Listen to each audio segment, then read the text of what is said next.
बंधुओं, आपको भिखारी बनाकर ही छोड़ेगी यह एक महा अपशगुनी चीज आपके घर के इस विशेष कोने में यह पड़ी हुई है। जल्द से जल्द इस नवंबर के महीने में आप इसे निकाल कर बाहर फेंक दो, वरना यह और भी भयंकर परिणाम आपके जीवन में लेकर आएगी। अकाल मृत्यु, महाभयंकर बीमारी और भी कई विनाशकारी घटनाओं का कारण बनेगी यह एक महा अपशगुनी चीज। इसे आपके घर में किसी भी हालत में होना ही नहीं चाहिए। अब यदि आपने ऐसी भूल की और इसे वहीं पड़ा छोड़ दिया तो इसके जो भयंकर नतीजे और परिणाम आने वाले हैं उसका जिम्मेदार और कोई नहीं, आप स्वयं होंगे। तो जयकारा बोलो माता रानी का, जगत माई महामाई माँ भद्रकाली की जय बोलो, माता रानी के सांचे दरबार की जय बोलो। तो कन्या राशि वालों, स्वागत करते हैं आप सभी का कन्या मंथन भिंड यूट्यूब चैनल में। बंधुओं, आपको इस एक महा अपशगुनी और विनाशकारी चीज के विषय में कोई भनक तक नहीं है, लेकिन हम आपको बता दें कि आपके जीवन में जो विशेष बंधन जैसी स्थिति आपको महसूस होती है, जिसमें आपको लगता है जैसे कि आपके घर की खुशियां, आपके घर के प्रेम और सुख, आपका काम धंधा व्यापार, आपकी स्वयं की बुद्धि और सेहत सब कुछ जैसे बांध दिया गया है, वह इसी एक चीज की विशेष नकारात्मक ऊर्जा का प्रभाव है। यह चीज इतनी अपशगुनी है कि यदि यह और लंबे समय तक आपके घर में पड़ी रही तो यह भयंकर से भयंकर घटनाओं की एक लंबी श्रृंखला की शुरुआत करवा देगी और फिर इससे पीछा छुड़ा पाना आपके लिए बहुत मुश्किल होगा, क्योंकि यह आपके घर में भूत प्रेत और कई प्रकार की नकारात्मक ऊर्जाओं को हमेशा के लिए स्थापित कर देगी। जी हाँ बंधुओं, यह चीज बहुत ही खतरनाक है। आपको इसके बारे में जल्द से जल्द सारी जानकारी प्राप्त करके और इससे छुटकारा प्राप्त कर लेना होगा। अब सवाल यहाँ पर यह भी उठता है कि क्या यह चीज आप ही अनजाने में अपने घर में लेकर आए हैं या फिर कोई और जो आपसे जलता है, आपकी खुशियों से जिसके सीने पर सांप लौटते हैं, वह किसी विशेष तंत्र मंत्र के द्वारा इस चीज को आपके घर में छोड़ कर गया है, यानी कि कोई बड़ी तांत्रिक क्रिया का नतीजा है यह एक चीज। अब बंधुओं, बात चाहे कोई भी हो, चाहे इसे आप ही अनजाने में लेकर आए हो या कोई और जानबूझकर आपके घर में इसे छोड़कर गया है, इस बात से कोई खास अंतर नहीं पड़ता है। अंतर तो इस बात से पड़ता है कि यह कितने और दिन तक आपके घर में यूं ही पड़ी रहेगी, क्योंकि जैसे जैसे समय बढ़ेगा इस एक अपशगुनी चीज की ऊर्जा भी प्रबल होती चली जाएगी और फिर एक समय ऐसा आ जाएगा जब इस एक चीज से छुटकारा प्राप्त करने के बाद भी आप इसके दुष्परिणामों से बच नहीं पाएंगे।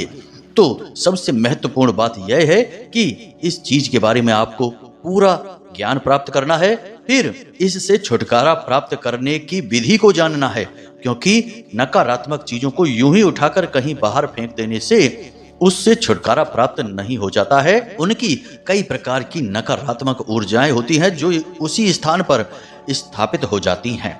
उन ऊर्जाओं से भी छुटकारा प्राप्त करना पड़ता है। ठीक उसी प्रकार जैसे कि कोई विष से भरा हुआ पात्र यदि किसी स्थान पर रखा है और उसमें से थोड़ा बहुत विष यदि उस जमीन पर भी फैल गया है तो आप बेशक उस पात्र को उठाकर बाद में फेंक दे कहीं, लेकिन जमीन पर जो विष फैला है वह अपना काम करता ही रहेगा। इसी प्रकार आपको इन चीजों से छुटकारा प्राप्त करने के लिए इनकी नकारात्मक ऊर्जाओं से मुक्ति भी प्राप्त करनी पड़ती है, यानी कि विशेष नियम है। और इसके बाद सबसे महत्वपूर्ण बात यह भी बनती है कि इस एक चीज की वजह से आपके जीवन में किस प्रकार से नुकसान हुआ है और इस एक चीज के जो भयंकर नकारात्मक परिणाम हैं उनके क्या संकेत, क्या लक्षण हैं, जिससे आपको सही आभास हो जाए कि हाँ, इस एक चीज की वजह से नुकसान तो हो रहा है। और इसी के साथ साथ जो नकारात्मकता जीवन में आपके प्रवेश कर गई है कि सब कुछ आपका जैसे बंध सा गया है, हर काम में आप सीमित हो गए हैं,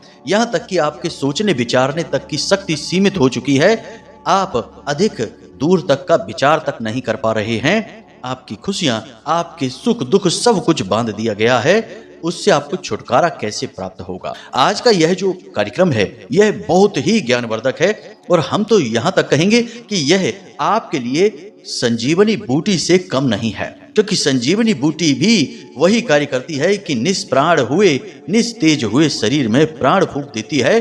उसी प्रकार आपके निस्तेज और निष्प्राण हुए जीवन में आज का यह कार्यक्रम प्राण फूंकने का कार्य करेगा। बंधु, शास्त्रों की गहराई से लाल किताब और ज्योतिषीय आकलन के आधार पर, सही गणनाओं के आधार पर आज का यह कार्यक्रम हमने आपके लिए पूरे मन से तैयार किया है। माता रानी की आज्ञा और अनुमति के आधार पर तैयार किया है।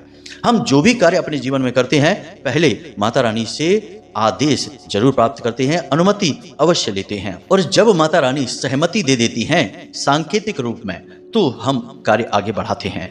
तो माता रानी ने जब संकेत दिए तभी हमने आपके लिए यह कार्यक्रम बनाया है।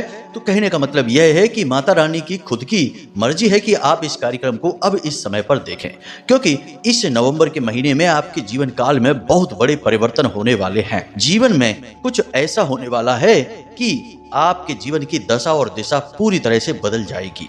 तो अब ऐसे में आपको इन परेशानियों से मुक्ति प्राप्त करना बहुत आवश्यक है, वरना आप ज्यों के त्यों खड़े रह जाएंगे और अच्छा समय आकर कब गुजर जाएगा आपको पता तक नहीं चलेगा। तो बंधु, कहने का मतलब यह है कि जब माता रानी स्वयं आपके दुखों को दूर करना चाहती हैं, तो आपको भी पीछे नहीं हटना चाहिए। आपका धर्म बनता है यह कि आप इस कार्यक्रम को अंत तक अवश्य देखें, क्योंकि यह केवल और केवल आपके उद्धार के लिए बनाया गया कार्यक्रम है। आप नहीं देखेंगे तो यह निश्चित तौर पर माता रानी का और हमारी मेहनत का तिरस्कार होगा, सीधे सीधे अपमान होगा। तो आपको ऐसा भूल, ऐसी गलती कभी नहीं करनी है। इस कार्यक्रम को अंत तक अवश्य देखना है। तो चलिए बंधु, इस विशिष्ट कार्यक्रम की शुरुआत माता रानी को याद करते हुए करेंगे। कमेंट बॉक्स में पूरे भक्ति भाव के साथ लिख डालिए, जय मां भद्रकाली रक्षा करो। माता रानी निश्चित तौर पर आपकी रक्षा करेंगी। एक बार नहीं, 3 बार लिखना। साथ ही साथ बंधुओं, यदि आप इस चैनल कार्यक्रम पर पहली बार आए हैं तो हमारा आपसे निवेदन है कि आप इस चैनल को सब्सक्राइब अवश्य कर लें। ऐसा करते ही आप माता रानी से सीधे तौर पर जुड़ जाएंगे, क्योंकि आप धाम से प्रसारित होने वाले इन कार्यक्रमों का हिस्सा बन जाएंगे, परिवार का हिस्सा बन जाएंगे, और आपके जीवन पर सीधी कृपा माता रानी की पहुंचने लगेगी। तो चलिए जल्दी से इस मौके को ना गवाइए, चैनल को सब्सक्राइब करिए, फिर आगे बढ़ते हैं। तो बंधुओं, अब ध्यान से सुनिए। हम आपकी राशि और कुंडली का लंबे समय से अध्ययन करते चले आ रहे हैं, और हम जानते हैं कि आज के समय में जो आपका जीवन काल चल रहा है, उसमें आप बहुत परेशानियों से घिरे चल रहे हैं। कुछ समस्याएं आपके जीवन में ऐसी भी चल रही हैं जिनके समाधान आपको दिखाई ही नहीं दे रहे हैं, और आपको समझ में नहीं आ रहा है कि आप क्या करें। आप जिससे भी मदद मांगने की कोशिश करते हैं, वह भी अपने हाथ पीछे खींच ले रहा है। कहीं से भी आपको दूर दूर तक कोई सहारा दिखाई नहीं दे रहा है, और जीवन में अंधकार ही अंधकार चारों तरफ दिखाई दे रहा है। जो थोड़ी बहुत उम्मीद की किरण बाकी भी है, वह भी समय आने पर बुझ जाती है। तो अब ऐसे में आपको ये सारी बातें अच्छी नहीं लगती हैं। आपको लगता है कि ये सारी बातें बिल्कुल बेकार हैं, इनका कोई प्रभाव नहीं होता है। इन बातों को जीवन में करें या ना करें कोई फर्क नहीं पड़ता है, जीवन तो वैसा ही रहेगा, कभी बदलेगा ही नहीं। तो बंधु, हमारा बस आपसे इतना सा कहना है कि जब सूर्य देवता उदय होने वाले होते हैं, उससे पहले वातावरण में बहुत घना अंधेरा छा जाता है। ऐसा कहा जाता है कि जब रात्रि में अंधेरा बहुत ज्यादा घना हो जाए तो समझो कि जल्दी ही सुबह होने वाली है। तो आपके जीवन में भी अभी कुछ ऐसा ही चल रहा है। आपको जो अपने जीवन में गहरी अंधेरी काली रात जैसी दिखाई दे रही है, जो कि अब और बढ़ती ही चली जा रही है, असल में वह आने वाले नए सवेरे की शुरुआत है। अब जल्द ही जीवन में सुख का सवेरा होने वाला है। अब यह कैसे होगा, इस बात को जरा ध्यान से समझिए। आपको अपने जीवन काल में 3 बातें हमेशा हर हालत में शामिल करके रखनी है। आज जब आप इस कार्यक्रम को सुन रहे हैं, कल से ही इन बातों को अपने जीवन में शामिल कर लीजिए, और फिर कभी इन्हें भूलना नहीं है। कौन सी है वो 3 बातें, जरा ध्यान से समझिए। सबसे पहली बात कि आपके जीवन में क्या चल रहा है, कैसे चल रहा है, कब इन सब चीजों से यानी कि परेशानियों से आपको मुक्ति प्राप्त होगी, इन सब चीजों के बारे में विचार करना छोड़ देना है। यानी ये सारी चीजें जो आपके नियंत्रण से बाहर की हैं, उनके बारे में बिल्कुल भी टेंशन नहीं लेनी है। आपको अपने जीवन में जितना हो सके उतना पॉजिटिव रहना है, सकारात्मक रहना है। जो चीजें आपके आसपास भगवान ने आपको दे रखी हैं, उनके लिए भगवान को धन्यवाद देते रहना है, और जिन चीजों पर आपका कोई नियंत्रण नहीं है, उन चीजों के लिए भगवान से कह देना है कि भगवान आप खुद ही देख लो, हमारे बस के बाहर है। सीधी सी बात है कि जो बातें आपके बस में नहीं है, वे निश्चित ही भगवान के नियंत्रण में हैं और भगवान की मर्जी से चल रही हैं। तो भगवान की मर्जी से चलने वाली चीजों में आपको दखल नहीं देना है, बिना मतलब में टेंशनबाजी दिमाग में नहीं लेनी है। बंधु, हम जो आपको बता रहे हैं ये बिल्कुल वास्तविक ज्ञान है। इसी तरह से जीवन बदलता है। आपको जितना हो सके उतना पॉजिटिव रहना है। आपने वह कहानी तो सुनी ही होगी, एक राजा और एक उसके मित्र मंत्री की, जिसमें मंत्री हमेशा यही कहता रहता है कि जो भी कुछ होता है अच्छे के लिए ही होता है। राजा के पैर की उंगली कटने के बाद भी वह यही बात कहता है, और अंत आपको पता ही है कि राजा की भी जान उसी उंगली कटने की वजह से बचती है, और मंत्री की भी जान उसी उंगली कटने की वजह से बचती है, जिससे कि उसे जेल में डाल दिया जाता है और वह जंगल में पकड़ा नहीं जाता है। मतलब कहने का यह है कि आज के जो हमारे कष्ट हैं, दुख हैं, परेशानियां हैं, वे कल जो हमें सुख मिलने वाले हैं उसकी मजबूत नींव की तैयारी भी हो सकती है। भगवान के काम करने के तरीके को हम तुच्छ मानव कैसे समझ पाएंगे? तो व्यर्थ ही हमें परेशान होने की जरूरत नहीं है। जो चीजें हमारे काबू से बाहर हैं उन्हें भगवान को सौंप दो और बिल्कुल बिना किसी परेशानी के निश्चित भाव से जीवन को जीना शुरू करिए, यानी कि सच्चित आनंद। हमेशा खुश रहना, ईश्वर के स्वरूप में रहना सीख लीजिए। सुबह सुबह जब सोकर जागिए तो कराग्रे वसते लक्ष्मी जरूर करिए, यानी कराग्रे मंत्र का जाप। पितृ देवताभ्यो नमः, कुल देवताभ्यो नमः, स्थान देवताभ्यो नमः।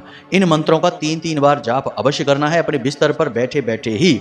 उसके बाद ईश्वर को धन्यवाद देना है कि हे भगवान, हम आपके बहुत आभारी हैं कि आपने हमें इतनी सारी चीजें दी हैं जीवन में। बस इस भाव के साथ अपनी सुबह की शुरुआत करनी है। इस तरह आप अपने आप में जब सकारात्मक ऊर्जा को भरेंगे, पॉजिटिव एनर्जी को भरेंगे, तो आपके जीवन में धीरे धीरे सब कुछ पॉजिटिव होने लगेगा। अब जरा एक बात बताइए, मानकर चलते हैं कि आपको काले रंग के कपड़े बहुत पसंद हैं, आपको हर एक चीज काली पसंद है। अगर आप कोई भी सामान खरीदते हैं तो काले रंग को ही सबसे पहले चुनते हैं, यानी कि आपका सबसे पसंदीदा कलर काला है। और यदि हम आपको कोई उपहार देना चाहेंगे तो फिर सोच कर देखिए कि हम किस रंग का उपहार आपको देंगे। मानकर चलिए कि आपको एक ड्रेस खरीद कर देना चाहते हैं आपके जन्मदिन पर उपहार में, तो हम किस रंग की ड्रेस खरीदेंगे? सीधी सी बात है कि काले रंग की ड्रेस ही आपको खरीद कर देंगे, क्योंकि हमें पता है कि आपके पास काला रंग बहुत ज्यादा है, आपकी पसंद काला रंग है। इसी प्रकार अगर आप अपने जीवन में सकारात्मक ऊर्जा को भरेंगे, हमेशा खुश रहना सीख लेंगे, भगवान को हर बात में धन्यवाद देना सीखेंगे, तो भगवान आपको हमेशा खुशियां ही देंगे उपहार के तौर पे, क्योंकि भगवान को पता है कि इसे खुशियां बहुत पसंद हैं। तो जो जिसे पसंद होता है उसी की पसंद का तो गिफ्ट सामने वाला देता है, तो भगवान आपको खुशियां ही उपहार में देंगे। अब यदि आप रोते ही रहेंगे, तकलीफों के लिए हमेशा विचलित, परेशान और मुरझाए हुए रहेंगे, तो भगवान आपको वही देते रहेंगे, क्योंकि भगवान को लगेगा कि आपको यही पसंद है। बात बेशक थोड़ी अजीब सी लगती है सुनने में, लेकिन बिल्कुल 100% सत्य है। अपने आप को सकारात्मक ऊर्जा से भर डालिए, तब जीवन में बदलाव होने शुरू होंगे। अब दूसरी बात हमने आपको पिछले कार्यक्रमों में भी बताई है, फिर बता रहे हैं, प्रतिदिन धन का दान करना सीखिए। जितनी आपकी क्षमता है, हम नहीं कहते कि आप अपनी धन दौलत लुटा डालिए, आपके पास जितना भी है, 5 रुपए कर सकते हैं तो करिए, 10 रुपए कर सकते हैं तो करिए। लोग दुनिया भर के उल्टे सीधे खर्चों में, नशे में और जाने कहां कहां उल्टा सीधा पैसा बर्बाद करते रहते हैं। आप यदि सत्कर्म में अपने कमाई का छोटा सा हिस्सा, मात्र 1% या उससे भी कम का हिस्सा निकालते रहेंगे, तो यह आपके लिए बहुत बड़ी चमत्कारी शक्ति बनकर वापस आएगा। जी हाँ बंधु, हम जो भी कुछ देते हैं इस संसार को, हमें उसका 1000 गुना बनकर वापस मिलता है।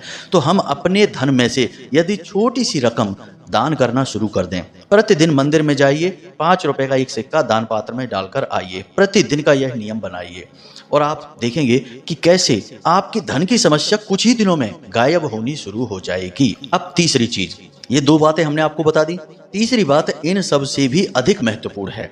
ये दोनों भी महत्वपूर्ण हैं, परंतु यह और अधिक महत्वपूर्ण है।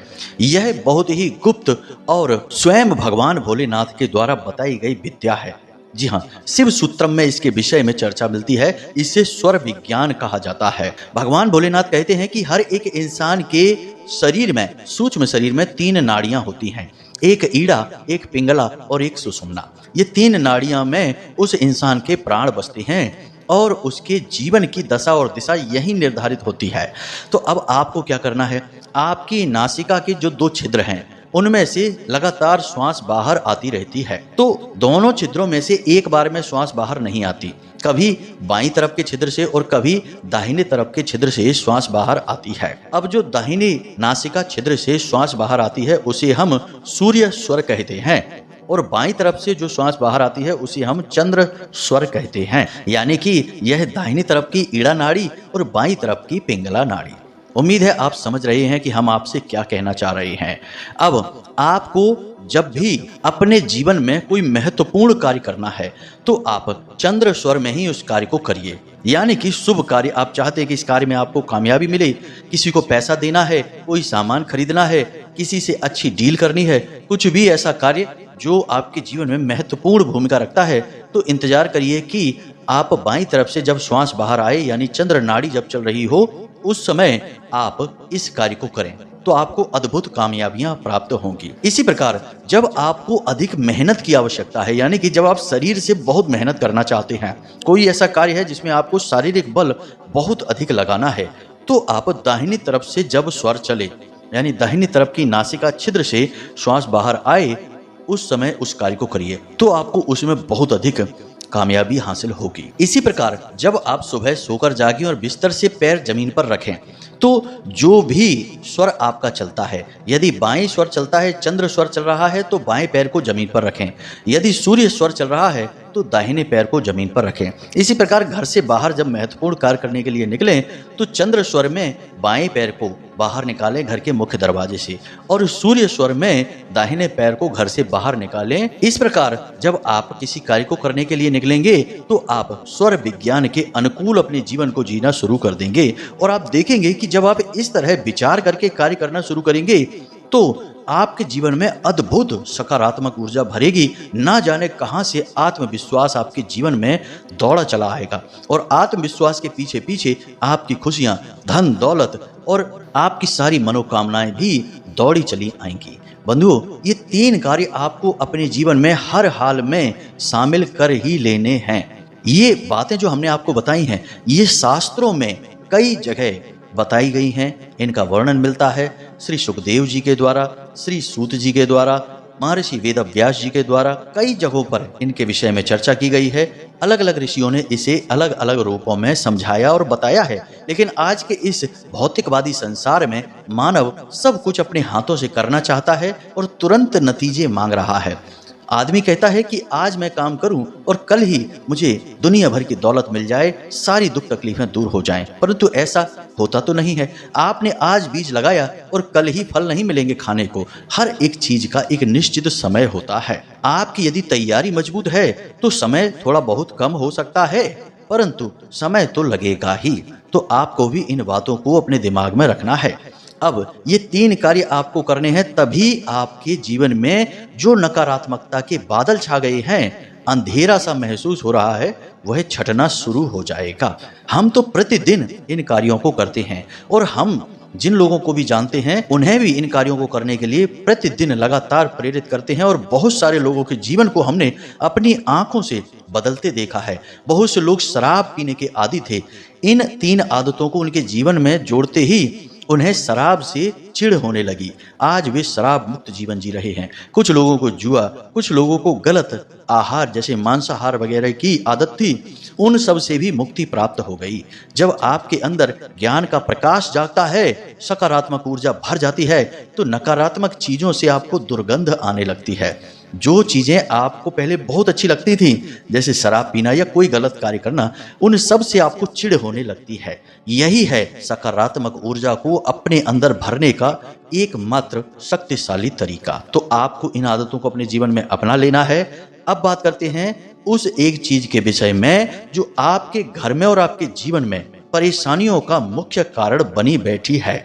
आपको इससे मुक्ति प्राप्त करनी ही होगी। तो अब ध्यान से सुनो। आपको अपने घर की 3 जगहों पर बारीकी से निगरानी करनी है। सबसे पहले आपके घर की छत, दूसरा आपके घर का मुख्य दरवाजा और तीसरा आपके घर का जो शयन कक्ष है आपका, जहां आप सोते हैं वह स्थान। इन 3 स्थानों पर आपको ये 3 चीजें ढूंढनी है। हमें पूरा विश्वास है कि इन 3 में से एक ना एक चीज आपके घर में अवश्य रखी हुई है और जाहिर सी बात है कि आपने स्वयं तो इसे नहीं रखा होगा, किसी ने जानबूझकर ही इसे आपकी आत्मशक्ति को कमजोर करने के लिए रखा है। तो अब ध्यान से सुनिए कौन सी हैं वो 3 चीजें। पहला, किसी कागज में या काले रंग के कपड़े में लपेटकर बालों का गुच्छा और उसके साथ लौंग का जोड़ा और थोड़ा सा सिंदूर। यह शुद्ध तांत्रिक क्रिया का प्रतीक है। जब कोई किसी के ऊपर शक्तिशाली बंधन करना चाहता है तो वह इस क्रिया को करता है। आपको इसे देखना है अपने बेडरूम में, अपने घर के मुख्य दरवाजे पर और अपने घर की छत पर। इनमें से किसी भी स्थान पर आपको यह एक चीज मिले तो फिर उसका क्या करना है हम अभी आपको बताते हैं। दूसरा, किसी भी प्रकार का नाखून, हड्डी या फिर किसी भी जीव जंतु का कोई दांत वगैरह यदि आपको काले या लाल रंग के कपड़े में लपेटकर कहीं रखा हुआ मिल जाता है तो आपको इसे तुरंत अपने घर से हटाना है। यह भी तांत्रिक क्रिया है। इसी प्रकार चांदी का एक चौकोर टुकड़ा, इसे भी लाल या सफेद या फिर काले रंग के कपड़े में लपेटकर आपके घर में निश्चित तौर पर रखा गया है। इसके साथ साथ कुछ और छोटी मोटी चीजें होती हैं, जैसे कि लाल मिर्ची के बीज अक्सर किसी के मुख्य दरवाजे पर या फिर छत पर बिखेर दिए जाते हैं अभिमंत्रित करने के साथ। इसी के साथ साथ चांदी का पाउडर भी, जिसे चांदी का बुरादा कहते हैं, इसे भी छिड़क दिया जाता है अभिमंत्रित करने के बाद। अब कोई किसी तांत्रिक के पास जाएगा और तांत्रिक को आपकी फोटो दिखाएगा और कहेगा कि इसके ऊपर क्रिया करनी है। आजकल के तांत्रिक पैसों के लालची हैं। 10-5 हजार रुपए में तो किसी की जान लेने के लिए भी क्रिया करने को तैयार हो जाते हैं। 1000, 2000, 4000 के लालच में आपके ऊपर शक्तिशाली बंधन कर देगा। अब इसमें उसका कुछ नहीं जाता है, उसने तो जिसे भी सिद्ध कर रखा है उसे आपके ऊपर छोड़ देना है, बस उसका काम हो जाएगा। आपको पीड़ाएं होती रहेंगी। तो ये जो चीजें होती हैं ये कोई अभिमंत्रित करवा के तांत्रिक के यहाँ से लेकर आएगा और चुपचाप आपके घर में इन स्थानों पर रख देगा। और जैसे ही वह रखेगा आपके जीवन में धीरे धीरे कष्ट और परेशानियों की शुरुआत होती चली जाएगी। आपको देखना है कि ये चीजें आपके घर में यदि मिल जाएं तो सीधे आपको इन्हें अपने हाथों से नहीं छूना है। इसे किसी लकड़ी की या किसी अन्य चीज की मदद से उठाना है और अपने घर के बाहर लेकर जाना है। अपने घर के दरवाजे से 10 फीट के बाहर, यानी 10 फीट की दूरी से और बाहर लेकर जाना है और वहां पर इसे पेट्रोल डालकर या फिर कोई भी जलने वाली चीज इसके ऊपर डालकर इसे पूरी तरह से भस्म कर देना है। यदि कोई ऐसी चीज है जो जल नहीं सकती, जैसे दांत है, तो फिर आप इसे मिट्टी में दबा दें। याद रखें कि मिट्टी में दबाने के लिए अपने घर का दरवाजा न चुनें, इसे कहीं दूर ले जाएं, किसी जंगली स्थान पर लेकर जाएं या फिर किसी भी चौराहे पर मिट्टी में दबाकर चले आएं, यूं ही फेंक कर मत चले आना। इस क्रिया को आपको कर लेना है जैसे ही आपको ये चीजें मिले तुरंत। इसी के साथ साथ आपको अपने घर का शुद्धिकरण भी करना होगा। प्रतिदिन अपने घर में जो पोंछा लगता है उस पानी में नमक मिलाएं, थोड़ा सा हल्दी भी अवश्य मिलाएं। इसी के साथ साथ अपने घर के हर एक कोने में, हर एक कमरे के चारों कोनों में लौंग का एक एक जोड़ा कागज में लपेट कर जरूर रख दें और रात्रि में यानी सूर्यास्त होने के बाद घर के बाहर निकलकर इन सारी लौंगों को इकट्ठा करके कटोरी में रखकर भीमसेनी कपूर से इन चीजों को भस्म कर देना है, जला देना है। इससे क्या होगा कि आपके घर में जो नकारात्मक ऊर्जा स्थापित हो गई है वह कमजोर पड़ने लगेगी। इसी के साथ साथ आपको तुलसी मैया का एक उपाय करना है। प्रतिदिन आपको तुलसी मैया से एक पत्ता लेना है और जब आप पत्ता लेंगे तो वह पत्ता यूं ही नहीं लेंगे, माता रानी को एक सिक्का अवश्य दान करेंगे। यह माता रानी का सम्मान है। तो आप एक सिक्का माता रानी के चरणों में रखेंगे और उनसे कहेंगे कि हम अपने जीवन से नकारात्मकता हटाने के लिए आपसे यह पत्ता ले रहे हैं, यह आपकी कृपा समझकर ले रहे हैं। अब आपको इस पत्ते के 3 टुकड़े करने हैं। एक टुकड़े को आप अपने नहाने वाले जल में डालेंगे, दूसरे टुकड़े को आप घर से बाहर निकलते समय अपने मुख में रख लेंगे और तीसरे टुकड़े को आप घर से बाहर निकलकर किसी हरे भरे पेड़ के नीचे रख देंगे। बस इतना सा आपको करना है। इन 3 टुकड़ों को आप अलग अलग जगह रखेंगे, जिससे आपके ऊपर यदि किसी प्रकार का तंत्र हुआ है, कोई नकारात्मक ऊर्जा है, तो वह तुरंत दूर भागने लगेगी। अब एक प्रमाण यहाँ पर बता देते हैं कि आप जब इस तुलसी के पत्ते के भाग को पेड़ के नीचे रखेंगे, यानी हरे भरे पेड़ के नीचे रखेंगे, तो अचानक उस पेड़ के पत्तों में हलचल होनी शुरू हो जाएगी। जी हाँ बंधु, कभी कभी आपको भी अपने रोंगटे खड़े होते से महसूस होंगे, या फिर आपको ऐसा लगेगा जैसे आपके आसपास ठंडी हवा का झोंका एकदम से आया। तो ये सारे प्रमाण होंगे जो आपको बताएंगे कि आपके ऊपर कोई गहरा तंत्र किया गया है। अब यदि आपको इन सब क्रियाओं को करने से भी तंत्र से मुक्ति प्राप्त नहीं होती है, यानी कि कष्ट कम नहीं होते हैं, तो फिर हम आगे आने वाले कार्यक्रमों में और भी बेहद शक्तिशाली तरीके आपको बताएंगे, जिनसे आपको इन गहरी तांत्रिक क्रियाओं से मुक्ति प्राप्त हो जाएगी। तो बंधुओं, आज के इस कार्यक्रम में बस इतना ही। हमने जो आपको बातें बताई हैं, इन्हें गंभीरता से जीवन में अवश्य उतारें। याद रखें कि कह देने से कुछ नहीं होता है, इस संसार में सब कुछ होता है। यदि सिक्के का एक पहलू है तो दूसरा भी है, यदि दिन है तो रात भी है, तो अच्छाई है तो बुराई भी है, यदि भगवान है तो भूत भी है। आप माने या ना माने, जब आप कष्ट सहते सहते बेहाल हो जाएंगे, बिल्कुल पागलों जैसी हालत हो जाएगी, तब तो आपको मानना ही पड़ेगा। तो आप पहले ही मान लीजिए और काम करना शुरू कर दीजिए। संकटों से मुक्ति मिलेगी, हमें पूर्ण विश्वास है। सैकड़ों हजारों लोगों के जीवन में इन बातों से और विचारों से परिवर्तन आए हैं, आपके में भी आएंगे। हमारा अपना जीवन का व्यक्तिगत अनुभव है यह, इसलिए इन्हें हल्के में मत लेना। तो इसी के साथ साथ आज के इस कार्यक्रम में विराम लेते हैं। मिलते हैं अगले ज्ञानवर्धक कार्यक्रम में। हमेशा हंसते रहिए, मुस्कुराते रहिए, सकारात्मक रहिए और दिन में एक बार मंदिर अवश्य हो आइए, क्योंकि आपका, हमारा और सभी का उद्धार तो उन्हीं की कृपा से होना है। तो प्रेम से बोलिए जय माई की, जय मां भद्रकाली। माता रानी आपका कल्याण करें। धन्यवाद।